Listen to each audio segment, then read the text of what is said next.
बिस्मिल्लाहिर्रहमानिर्रहीम। अस्सलाम वालेकुम। Welcome to cooking and crafting. कैसे हैं आप सब? आज हम मज़ेदार से आलू वाले ज़ीरा चावल बनाएंगे। बहुत ही मज़ेदार खिले खिले से चावल बनाएंगे। जल्दी से रेसिपी अपनी स्टार्ट करते हैं।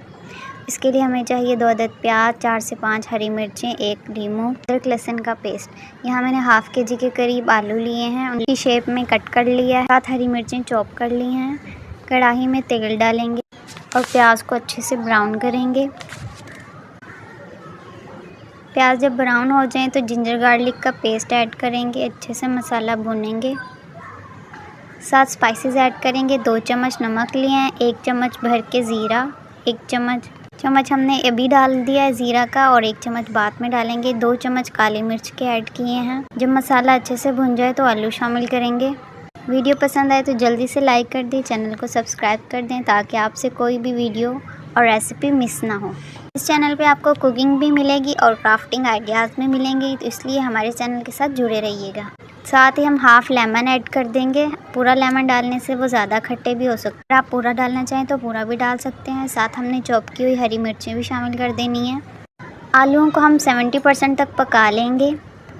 इसके बाद मैंने 1 गिलास चावल लिया था तो हम 2 गिलास पानी डाल देंगे। पानी उबाल आने तक पकाएंगे अच्छे से। जब उबाले आने लग जाएं तो हम इसमें चावल शामिल कर देंगे। मैंने हाफ़ के जी के करीब चावल लिए थे। हमारे घर में टोटा चावल हैं तो इस वजह से हम इसको पहले भिगो के रखते हैं। अगर आपके पास साबुत चावल हों तो आप खाली धोकर भी ऐड कर दें। यहाँ पर आपने नमक भी टेस्ट कर लेना है, अगर कम हो तो और डाल लीजिएगा। पानी को आपने इतना खुश्क करना है जितना आपको वीडियो में नज़र आ रहा है। हम इसको दम पे लगा देंगे। 15 मिनट के दम के बाद हम इसको ओपन करेंगे। देखिए मज़ेदार से हमारे चावल रेडी हो चुके हैं, बिल्कुल खिले खिले से मज़ेदार। अब हम इसमें धनिया का गार्निश कर देंगे। जल्दी से प्लेट में सर्व करेंगे ताकि अपनी भूख मिटा सकें। बहुत मेहनत से बनाई गई इस रेसिपी और वीडियो को अपना प्यार ज़रूर दीजिएगा। एक कमेंट सेक्शन में ज़रूर बताइएगा आपको आज की रेसिपी कैसी लगी। मिलते हैं नेक्स्ट वीडियो में, तब तक के लिए अल्लाह हाफ़िज़।